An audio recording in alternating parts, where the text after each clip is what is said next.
Okay, in this video, I want to show you how changing the aperture affects the shutter speed. So I've got my camera in AV, or aperture priority, and you can see that this number right here, that f2.8, that is the aperture. And when I turn this wheel on the top of the camera, that's going to change the aperture. So watch what happens to the shutter speed. Right now, the camera has decided that 1/4 at f3.5 is the correct exposure.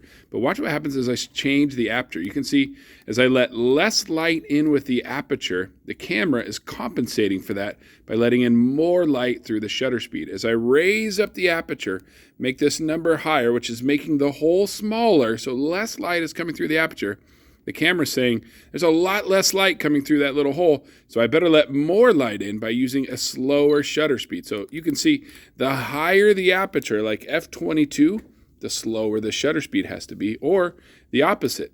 The lower the aperture, if I go all the way down to f1.8, I can now get a shutter speed of 1/15 to 1/20. That's a huge difference between 10 seconds.